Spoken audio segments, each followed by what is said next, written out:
camel get up.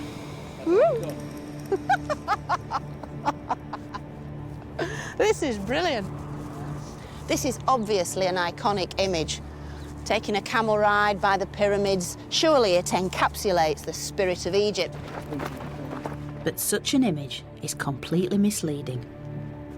Because there weren't any camels here when the pyramids were built 4,500 years ago. And that's the thing. Ancient Egypt is instantly recognisable, but all too often completely misunderstood. So, I'm going to try and change that. Good luck. Shukran kazeelan. The Great Pyramid of Giza, final resting place of King Khufu, over 140 metres from bottom to top. No wonder it still pulls in the crowds and the occasional Egyptologist.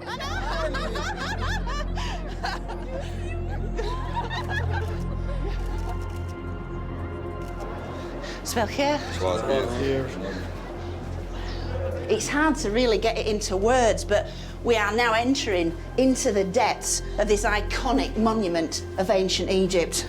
It's a very busy, iconic monument, though. And as we set foot on this journey upwards, it's a brilliant metaphor for the way that the ancient Egyptian civilization literally rose up from the earth to a real zenith. So come with me and I'll show you something really brilliant. Because the pyramids are really only the tip of the iceberg. Oh, flipping out. So all this was a big city capital. Overwhelming in size. That is absolutely superb. In this series, I'm going to explore the story of what I consider to be the world's greatest civilization. More than 4,000 years of history that has shaped our world and left unmistakable marks that can still be read today. I'll be looking into every nook and cranny. From little-known tombs. It's staggering. I've never, ever been into a tomb quite like this before. To the hidden corners of vast monuments. It's like being on top of the world, isn't it? Now we are in the top of Karnak. So it's really no surprise that weird and wonderful theories about ancient Egypt crop up all the time. But what I find so amazing is that this most intriguing civilization was actually created by people not so very different from you and me. And that's the story I want to tell. A story full of secret treasures, dark deeds, and sometimes controversial theories. This mask was originally made for someone else. And for the first time, I'll be piecing it all together. From the earliest Egyptians to the last of the pharaohs. Wow, look at that, look at that. Oh, that is so beautiful. Welcome to my story of ancient Egypt.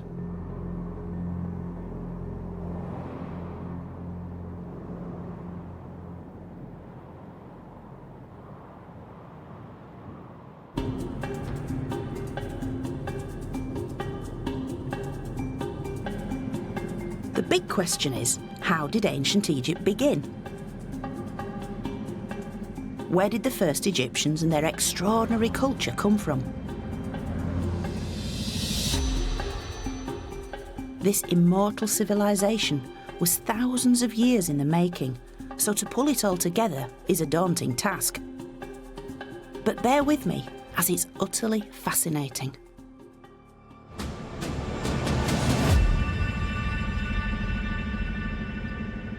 But we won't begin with massive monuments, but with some enigmatic clues you could easily miss.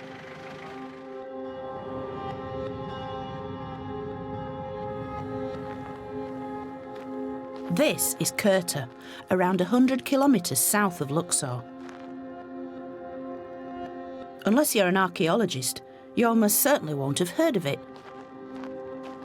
because there aren't any great temples or royal tombs to admire. But high in the cliffs, you can see real signs of ancient life here. Thousands of years before the pyramids. And this is where our story begins. Welcome to Kurta, Joann. Thank you so much for letting me come here. It's incredibly exciting. It's the first time you're here, I suppose. Yes. Nothing escapes the sharp eye of Dr. Dirk Huyger, and he's got something very special to show me. Not many people have been here before you because it's a quite recent discovery.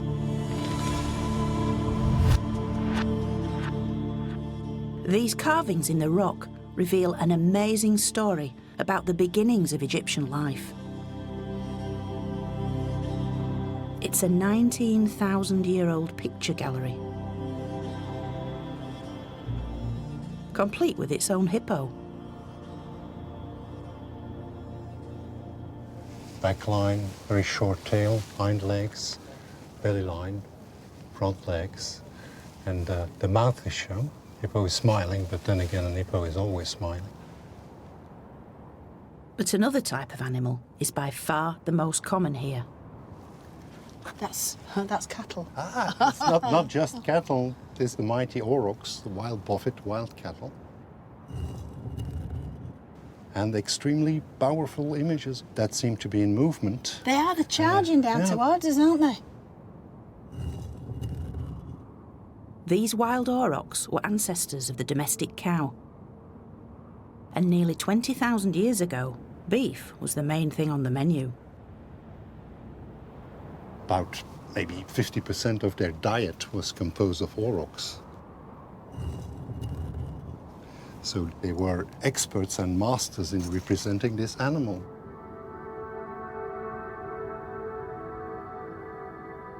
It's always high on the cliff, very prominent positions that give an excellent panorama over what must have been in the Paleolithic the hunting grounds of the people.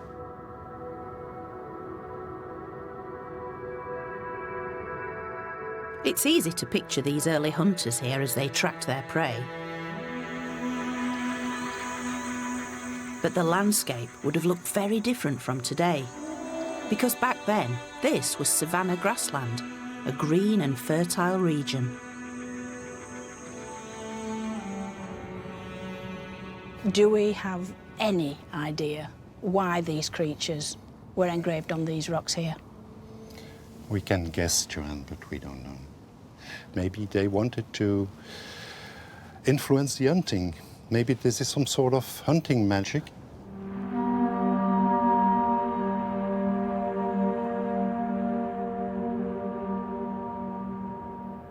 It really is magical to sit here and imagine Egypt's earliest nomadic people passing right through this spot and portraying on these very rocks the animals that they saw all around them.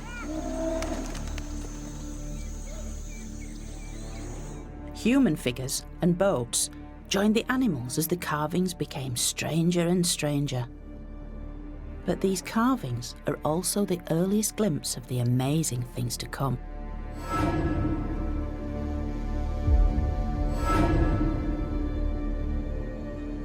These are the first signs of what makes ancient Egypt, well, ancient Egypt.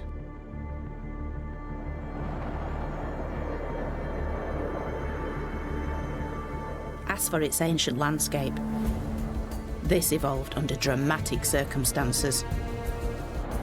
10,000 years ago, gravity tilted the entire Earth off its axis by about half a degree, and this had a profound effect on climate. And as the world began to change, Egypt would never be the same again. Now, these early people were nomads, seasonally mobile pastoralists who moved around following the summer rains.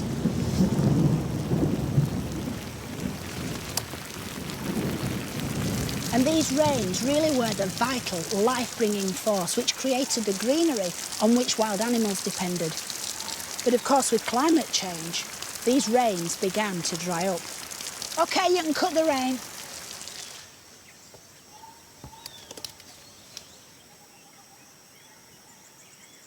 The diminishing rainfall forced both animals and people towards large lakes, which formed during the rainy season.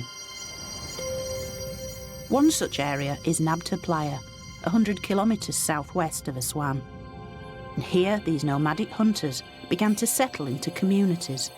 But still reliant on the annual summer rains, they needed to predict exactly when these would return. And so they turned to the night sky. Welcome to the beginning of time. Quite literally, because this is Egypt's oldest calendar. At around 7,000 years old, this stone circle from Nabta Playa is the earliest evidence of how Egyptian weather forecasters became astronomers. They aligned its central stones to the circumpolar stars, visible in the night sky all year round. When the sun appeared directly overhead, the stones cast no shadow. The midsummer rains were approaching. This meant that the animals would drink, the plants would grow, and the world would survive for another year. So in many ways, this circle represents the solution to the very real problem of survival. But the Egyptians would take this a step further. I think the really great thing about these mini monumental markers is that this is the earliest example we have of the way in which the Egyptians are aligning their monuments to various things, to the sky, to the cardinal points. And from now on, every tomb, every temple, every monument will be aligned to the heavens, to the very gods themselves.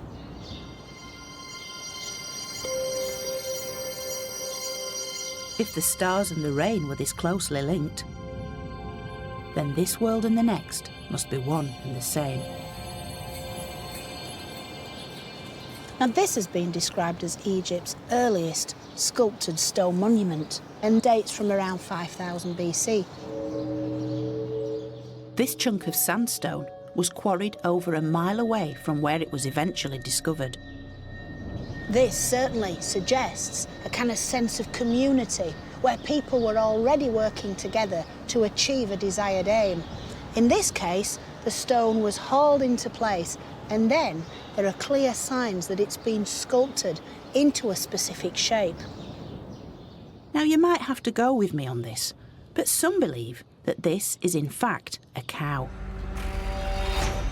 with its large hindquarters and this sculpted head. Now the cow was a vital part of everyday life for these people. It was a source of meat, of milk and of blood, key sources of protein they needed to keep them healthy. And yet so important was the cow, they chose to take it through into the afterlife with them, to sustain them on a spiritual level. And this is the very beginnings of the great cow goddess, Hathor. Hathor may have started off as a source of milk and meat, but eventually she would be loved and idolised by millions of Egyptians, since she represented love, joy, beauty and motherhood. And although her image develops from a lifelike animal to a female face with cow's ears, this may be Hathor's very earliest incarnation.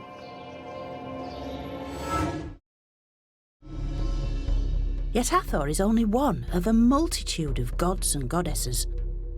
The Egyptians just couldn't get enough of them. Over the centuries emerged hundreds, if not thousands of deities, each with a specific purpose and appearance. Some came in human form. Some had animal heads. They could be male, female, even androgynous. It seems that there were few aspects of life that didn't have their own gods. We know that in the very earliest times, their gods resembled familiar things, the world around them, elements of nature and certainly animals. And over time, the animals, their forms, their shapes, their characteristics were distilled down into this sort of divine figure, each one worshipped for a different quality. In the case of the ram, they were worshipped for their procreative powers. In the case of the cow, for their nurturing, motherly instincts. Then, of course, you've got rather different creatures, the dangerous creatures, the ones that lived on the edges of the Egyptian world, the lions, the crocodiles, the jackals. But it wasn't just about finding the appropriate divinity. It was about gaining power over them. The goddess Sekhmet was a ferocious lioness and the bringer of death to humans. So the Egyptians transformed her into a deity as a way of controlling her destructive powers. By worshipping Sekhmet, it was believed that she could be placated and transformed into a more benign deity. On so many levels, the Egyptians were trying to tap into nature to affect the way that nature then in turn affected them. In many ways, Egypt's unique religion was the glue that held society together, uniting the population and underpinning almost every aspect of life. It's everywhere, in tombs, in temples, in everyday life. And yet, there is another, even more fundamental element, without which ancient Egypt would never have existed at all.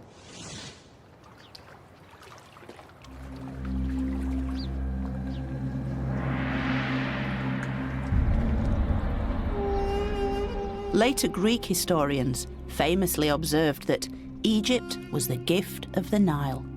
And how right they were, because as the climate continued to change, the desert lakes eventually dried up, leaving the Egyptians with just one source of water.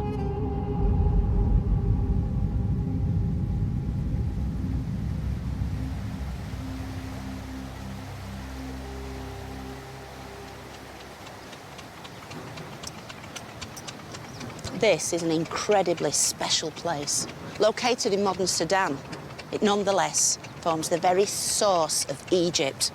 For it's the place where two great rivers meet, the White Nile and the Blue Nile, which combine here to form the world's longest river, flowing from the heart of Africa and out into the Mediterranean Sea. For much of the year, the wide, lazy White Nile is the main source of water, until annual rainfall in the Ethiopian highlands swells the faster-flowing Blue Nile. Today, the modern Aswan dams hold back these floodwaters. But until the 20th century, huge volumes of water and fertile silt surged downriver to flood the entire Nile Valley, bringing life and fertility to the desert that is Egypt.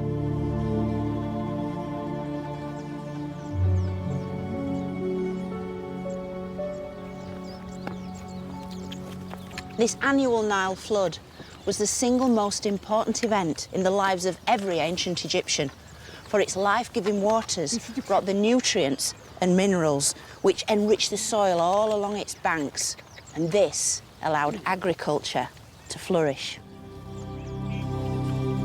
Egypt is blessed with some of the most fertile land in the world, where farmers can grow everything from sweet corn and garlic to bananas, sugarcane and cotton.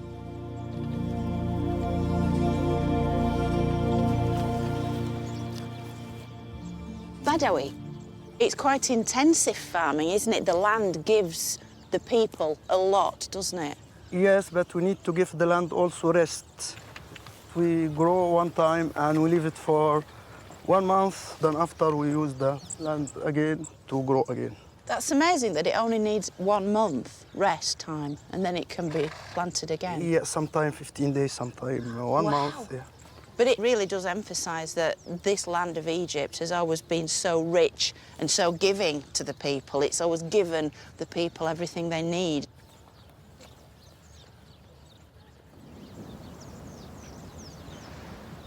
And it's the Nile that turned this desert land into a paradise.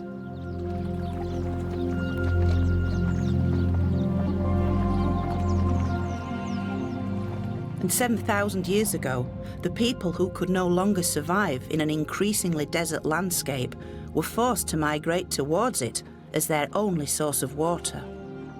So ancient Egypt took shape as these people came together along the banks of the Nile. In the north, settlements clustered around the delta and the Fayoum, and in the south, around the Kenner Bend. This was the beginning of Egypt's so-called two lands, Upper and Lower Egypt, which developed into two distinct cultures.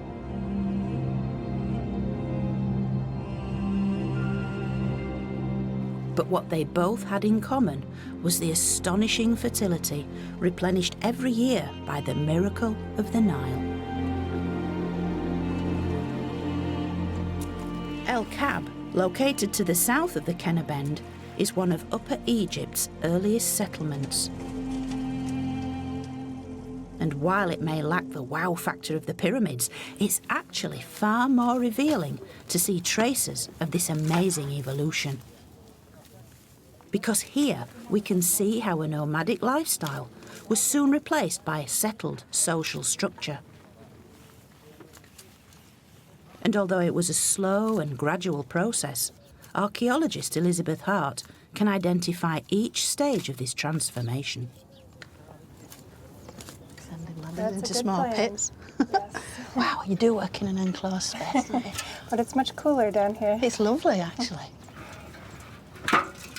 So down at this level, we have sterile soil where nobody lived. And then starting around 4200 BC, are layers of silt from the Nile Flood, followed by wind-accumulated sand. And then another layer of silt, and then more sand. And here you can see it really well. A thin silt layer from the Nile coming up and flooding, and then the sand. And over here, we have a hearth feature. So this tells us that humans were actually living on these and coming into the Nile Valley and then moving back out. And we also found lots of potsherds and stone tools in these layers. You know, it might be a small space, but you've got people's real lives unfolding within it, haven't you? And we have thousands of years of it here. When we started, people were just moving into the Nile Valley. They were just starting to farm. And by the end here, we have pharaohs and a whole united Egypt. It's really impressive when you think about all the change that happened over this chunk of sand. Although we are still centuries away from the grand pharaonic monuments, you can still find traces of the lives these ancient people lived, if you look hard enough. For very little has survived, except for tons of pottery. Yeah, this one is, yeah. So it's 5,000 years old. So it's 5,000 years old. They're also tactile, these things, aren't they? These pots help us to identify when this early society began to produce a food surplus.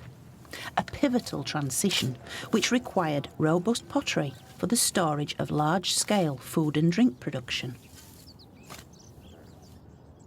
These bread moulds from slightly later are one of the most common finds. So you heat the mold, then the dough gets into it, and by the heat of the mold, the bread will be baked. But this comes in massive amounts. These are the beer jars. Ah, bread and beer. Bread and the beer. Egyptian staples.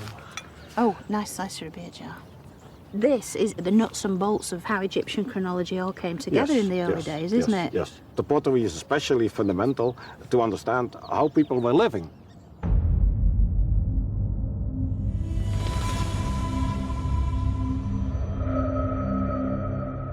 Yet in Egypt, living was only half the story. Because what really sets the ancient Egyptians apart is their view of death.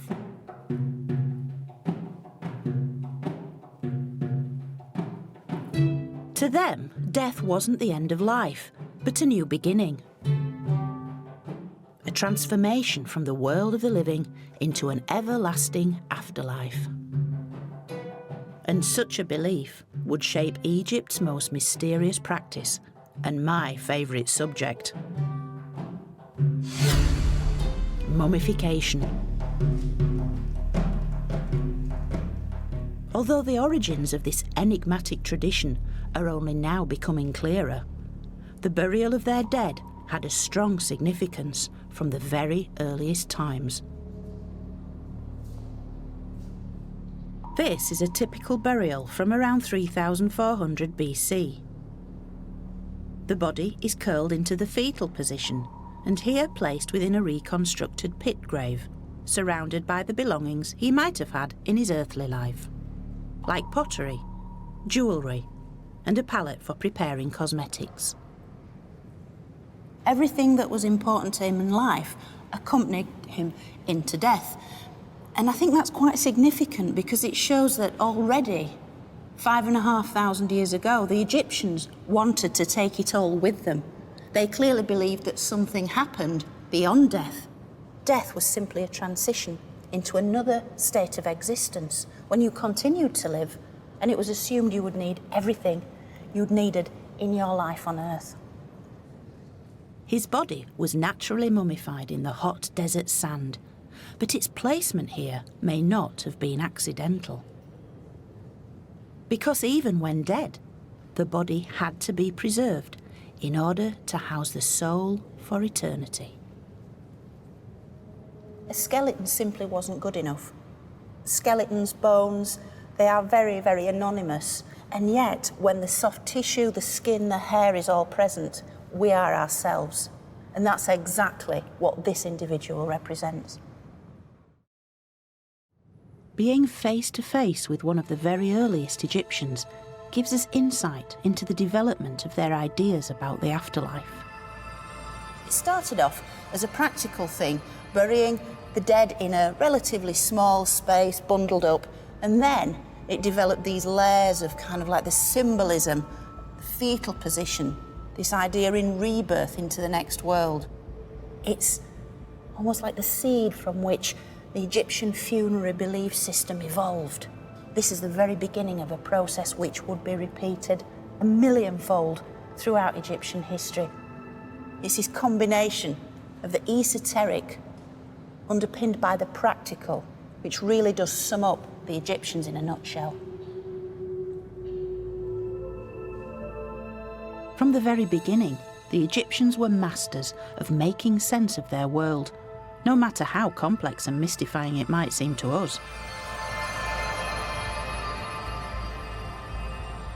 And this same ability to bring order is also found in the way they structured their early society, adopting levels of bureaucracy that border on the obsessive. In the ancient city of Abydos, the site of Egypt's first royal burial ground, archaeologists found the origins of a system that we still have to put up with today. It's most fitting that this city of death was the find spot of the earliest means of calculating that other great certainty, taxes.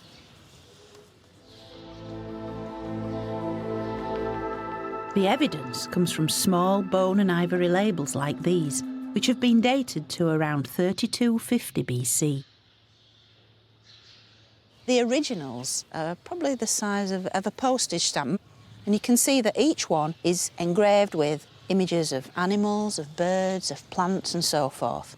And each one is pierced for suspension to a chest or pottery vessel, which would have contained oil, linen, grain. And it's thought that these symbols represent the regions that produce these commodities, which were then brought here to Abydos. Thought to have been sent as tax payments, these tiny labels show how these early people were already capable of collecting duties from a vast geographical area. Some experts even believe these symbols can be vocalised. By turning the simple drawings into sounds, makes this the world's earliest known writing.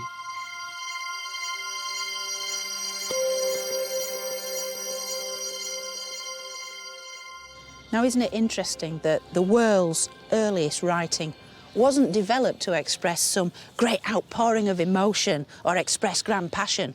It was simply a means of calculating taxes. These symbols soon became a sophisticated writing system of elegant signs we call hieroglyphs, which means sacred carvings. And these signs represented every aspect of the Egyptian world, which were only translated in 1822 with the discovery of the Rosetta Stone.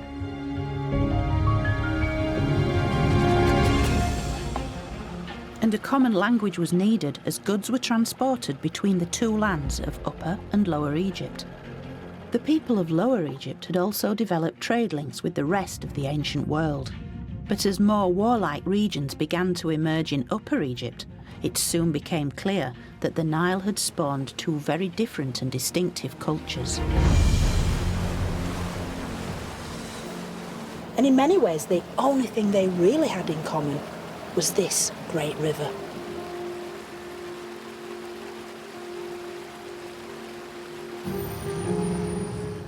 The inevitable clash between these cultures is recorded on what many consider to be ancient Egypt's founding document. Taking the form of a giant ceremonial cosmetic palette, this is an exact copy of the original Narmer palette. And however idealised and embellished, it depicts the pivotal moment when the southern king Narmer defeated his northern enemy.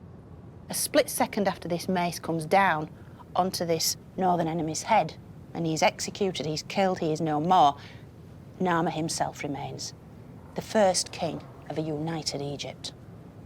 And what this means is that the whole of the country is now united under one man's rule. He is setting himself up quite literally as the god king, as the one central figure at the very pinnacle of the pyramid that forms Egyptian society. And from him, everything else flows. Egypt is now the world's first nation state.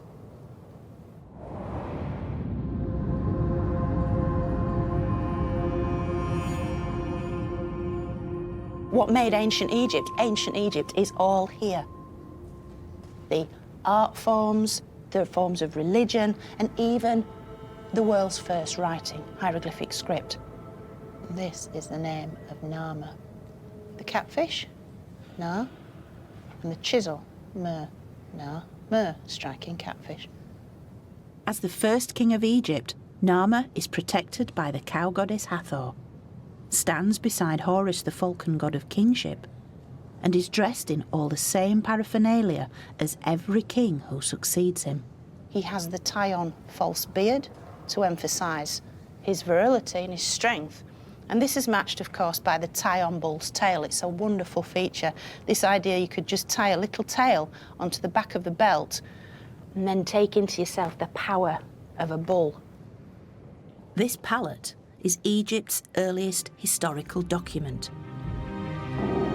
It's the blueprint of how every future pharaoh will be portrayed in the company of the gods.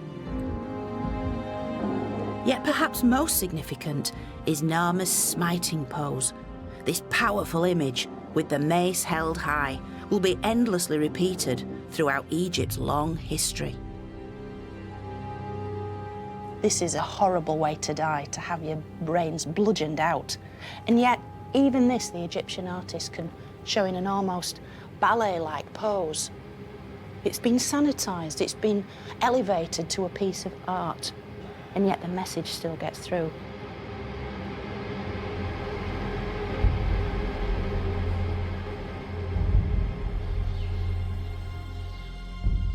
For the next 3,000 years, every one of Egypt's subsequent rulers would try and link themselves to Egypt's first pharaoh. To rule legitimately and successfully, they had to be absorbed into the complexities of the Egyptian hierarchy, both in this world and the next. So their names were recorded on a series of king lists, a kind of royal family tree. And the best preserved of these is here, in the temple of Seti I at Abydos. It lists himself and 75 of his royal predecessors going right back to the very dawn of Egyptian history, with the very first king up there, King Narmer. And the other important detail about this is that it's essentially emphasising that royal continuity, because Seti has his own young son, Ramses, the crown prince, actually reading out these names on a piece of papyrus paper. So it's as if Seti is saying to the gods, look, I'm now pharaoh and this is my son who'll succeed me, to become yet another name on this remarkable list. In all, Egypt had over 300 pharaohs organised into 30 dynasties. But in the case of Egypt's earliest kings, Being merely mortal was not enough. They needed to prove their divinity by exercising absolute control over their subjects.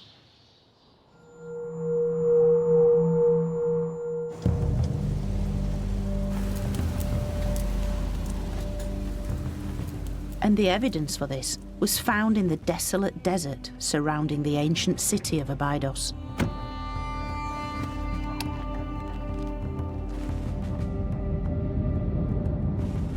This was Egypt's first royal burial ground, the original version of the Valley of the Kings.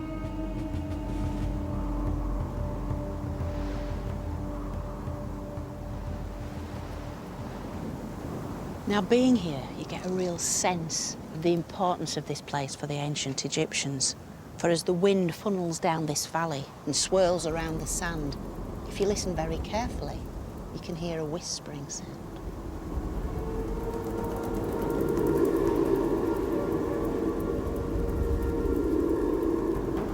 A whispering once thought to be the voices of the very dead themselves.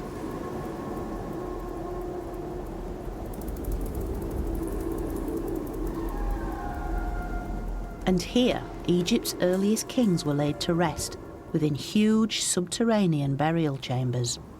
Like this, the location of the final resting place of Egypt's third pharaoh, King Jer, one of the largest and most complex tombs of the first dynasty. And although it's been recovered in sand, it clearly demonstrates the power that Jer still wielded, even in death. Jer himself was buried here in the central chamber, but all around are 318 subsidiary graves of his courtiers. Not only that, a little way beyond, many others were also buried. In total, 587 individuals accompanied this man into the next world. Which is incredible enough, but there is evidence of a more sinister twist. The fact that this tomb was all sealed over at the same time suggests these people may have been victims of ritual sacrifice, perhaps even ritual stabbing, as portrayed in art of the time. And certainly that power over life and death would give any king a godlike status.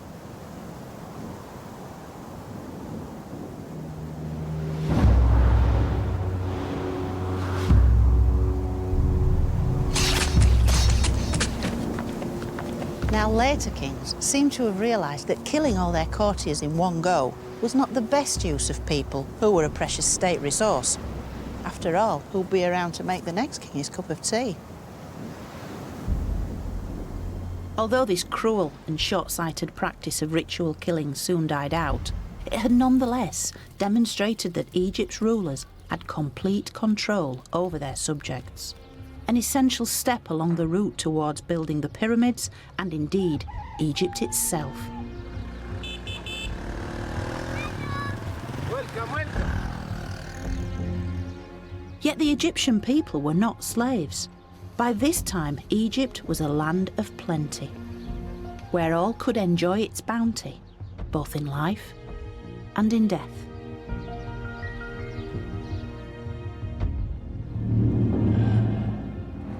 This is the later tomb of an official called Iraktar. And here he is, greeting us. He's coming to the door of his own tomb, emerging from the walls, captured in all his splendour with his finery on, his jewelled belt and his white linen kilt. Even details down to his little sort of pencil moustache. Looks a little bit like Clark Gable, to be honest. The scenes in his colourful tomb depict a refined life that's a world away from Egypt's earliest farmers. We have Iraktar seated in front of a table of food offerings. There's fruit, vegetables, wine and so forth. The bearers are coming forward with offerings to sustain his soul.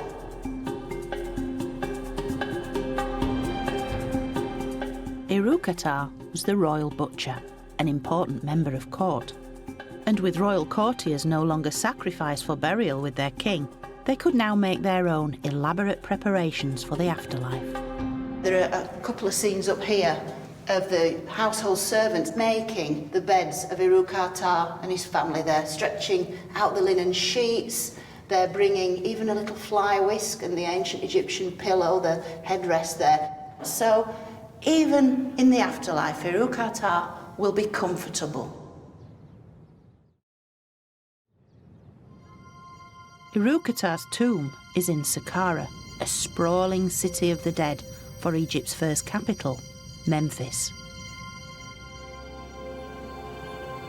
Yet Saqqara wasn't just the burial site of courtiers, but of kings, and the site of a revolution in royal tomb building.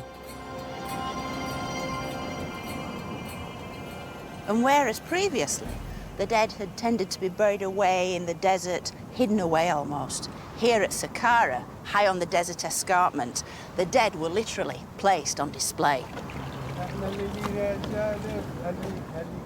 Up to this point, the Egyptians had tended to build their tombs and temples, like their houses, from organic materials. From the mud brick, wood and reeds, which rarely survive. But in the Third Dynasty, the great innovator, King Djoser, built his legacy in something far more permanent. For he built in stone, which could potentially last forever. Djoser built this huge stone wall to surround his tomb complex, although his architects and workmen still drew their inspiration from the natural world. You can see that the masons are just trying to get their head around how to actually work with this stuff, what forms to put it in. So we have Egypt's first hyper-style hall of columns, sure, but it's taking the form of reeds bound together to make the kind of columns that would have been in Djoser's palace down by the Nile. But this, of course, is a house for death. This is a palace of eternity and must be built in something as solid as stone.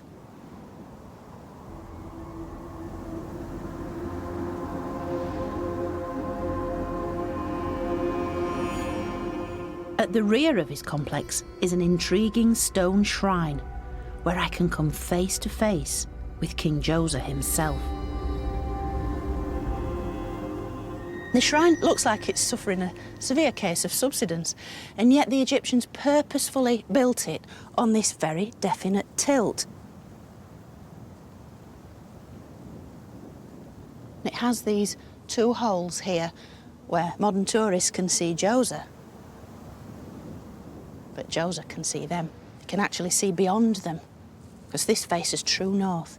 It faces the northern stars, which the Egyptians called the imperishable ones. And so at death, Djoser's soul could rise up and merge with these stars, so he too would be imperishable, and he too would never die.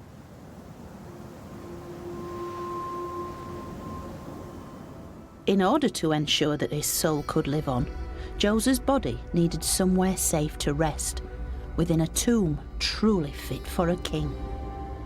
Most burials were topped by a simple single-storey building called a mastaba, meaning bench. But Djoser did something radical. Djoser really wanted to impress with his funerary monument, so another step was built on top. And I think Djoser must have quite liked the effect that this gave, and so built a third step, a fourth step, a fifth step, sixth step. When they stood back and looked, they realised they'd built Egypt's first pyramid. Pretty impressive. The step pyramid stands over 60 metres tall and still dominates the Saqqara landscape. At the time, it was the largest building on Earth, reinforcing Djoser's status as a living god in the grandest of ways. It certainly secured his place in Egyptian history, with ancient visitors flocking here to marvel at his achievements. Now, Djoser had created a true landmark, but he'd also created Egypt's first tourist attraction. If you come with me, I'll show you the evidence. Because in here we have what many tourists still leave today, appreciative graffiti. And this is the original handwriting of a couple of ancient visitors from around 1300 BC who were so impressed by what they saw. They described Djoser's pyramid as if heaven were in it, and they credit Djoser with being the inventor of stone.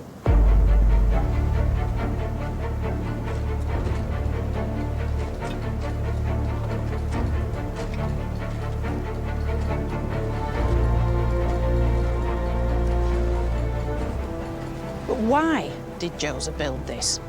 Was it just an ego trip or an exercise in personal vanity?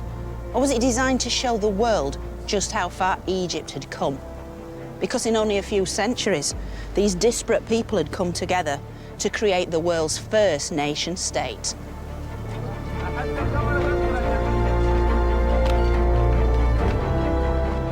Egypt was now an unstoppable powerhouse, a nation unified both politically and culturally under a single ruler whose authority was limitless. Yet it wasn't just the king who could achieve immortality, for the man who designed and built Djoser's pyramid was destined to become even more famous than the pharaoh he had served.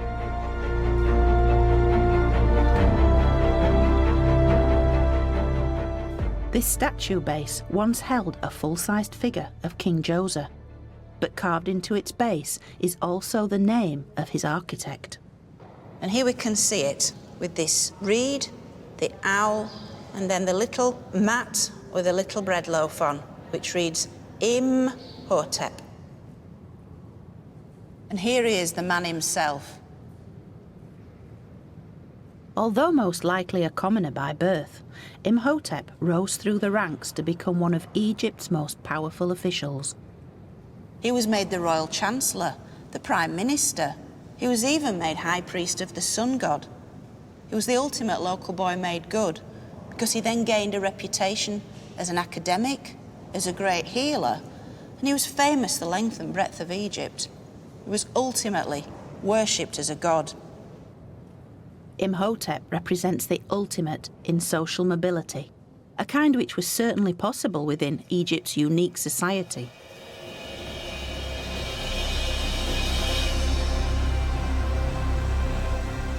This was a society in which ideas were often taken to extremes, with 1.5 million people united by an absolute belief in the power of their king and in the certainty of the afterlife.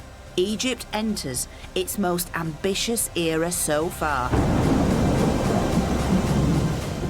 the Pyramid Age.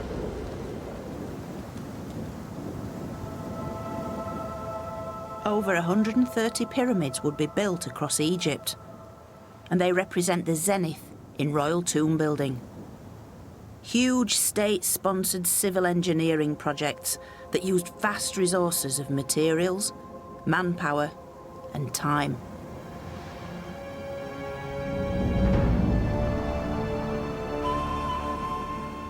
The largest of all, the Great Pyramid of King Khufu, which took over 20 years to build.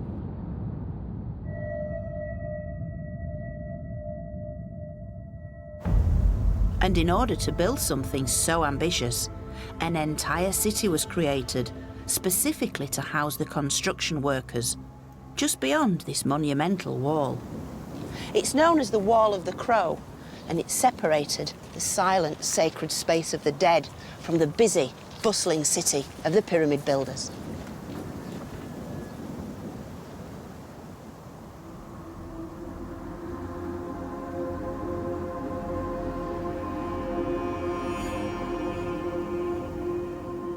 This 5-hectare site once housed workshops, bakeries, a tool-making facility and a fish processing area. For this was an integrated, self-sufficient community of over 8,000 people who even had their own medical care.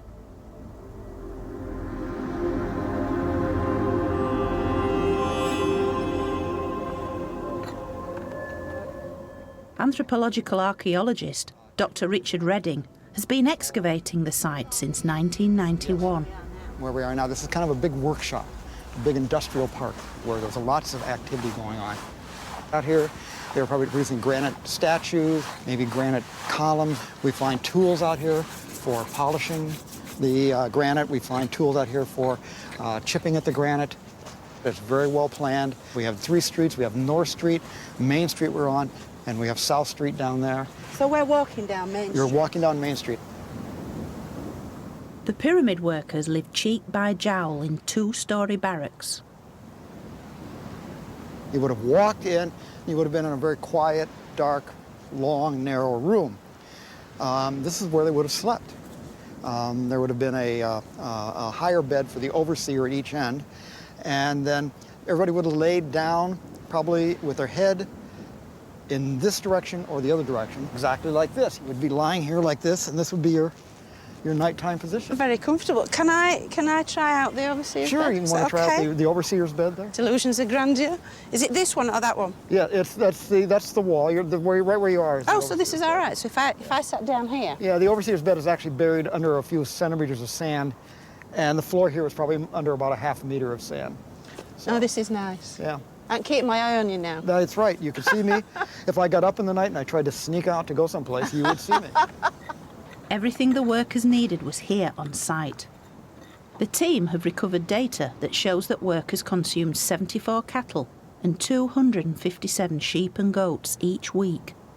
This corral area could hold a week's supply of cattle before more were shipped in from Egypt's grasslands. You could have almost just-in-time delivery coming down, another small herd coming down from Komel Hisson or the Delta, coming down and in. It's a really well-oiled machine. You can see now how efficient the Egyptians were at obtaining their food, bringing it to the right place at the right time for the right people. It's brilliant. It's absolutely brilliant. It wasn't just simply the food, it was everything. There was the copper to make tools. There was the stone being brought in here from Aswan and other areas. So a lot of things were coming into here. These were government workers. They got everything from the government. In many ways, this settlement is Egypt in microcosm, a highly ordered social structure with job specialisation and mass cooperation. It's hard to believe that in a relatively short period of time, Egypt had been transformed. From simple subsistence into a united state which could provide for everyone who worked on its behalf. What we're seeing here is the final building block in Egyptian culture, but not just for the Pyramid Age. For once this infrastructure was in place, it would never change. So whether they're building a pyramid or setting up a colossal statue, the level of organisation and cooperation would remain the same. But this was the foundation stone of Egypt.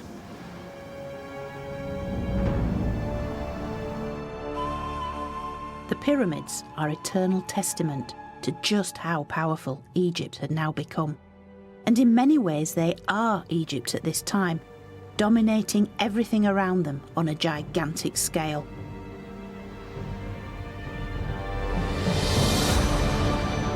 And towering above the Giza landscape is the Great Pyramid.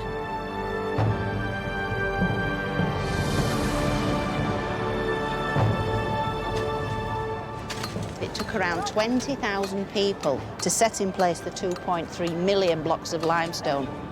It remained the tallest structure anywhere in the world for 3,800 years, until the building of Lincoln Cathedral spire in 1300 AD.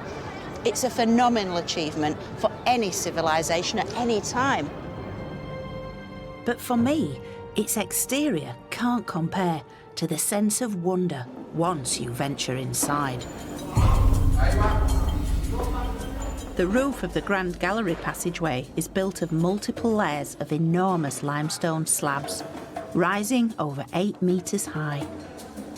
Massive, massive blocks of masonry built on a godlike scale. That's surely what Khufu wanted. I sincerely hope Khufu's eternal resting place was rather less congested than it is today. But it still gives a real atmosphere of the busyness that must have been here on a daily basis. These guys were hauling massive, massive blocks, hundreds of feet up, literally into the air. These guys were magicians. Just look how brilliantly These courses have been laid. These are perfect. I defy any modern architect to be able to replicate this using the tools that the ancients had at their disposal.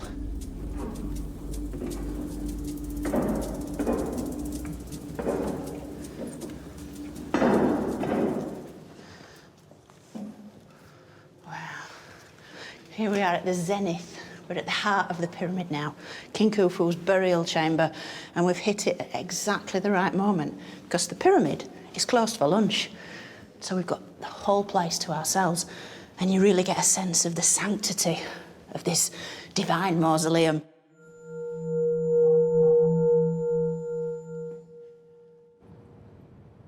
The walls and roof of the burial chamber are lined entirely in granite, and it was within here that the body of the great King Khufu was sealed, ready for his final journey into the afterlife.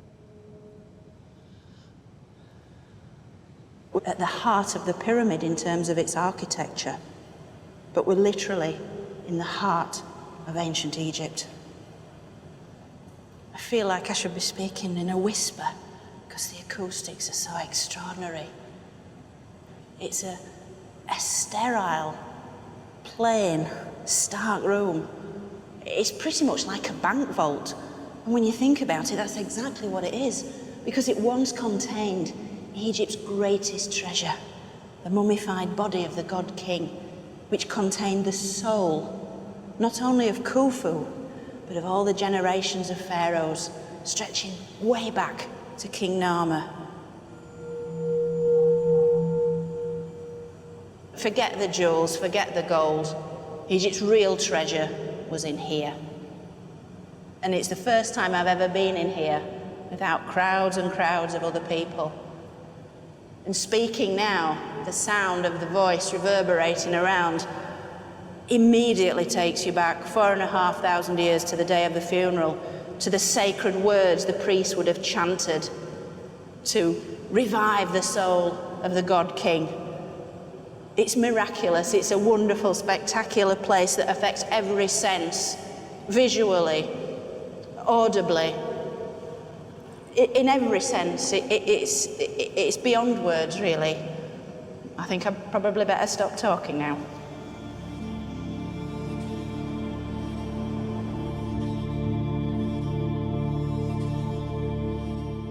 So now all the elements that made up ancient Egypt were in place.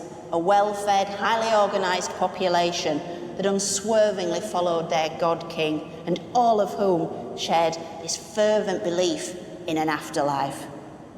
Life in Egypt was good.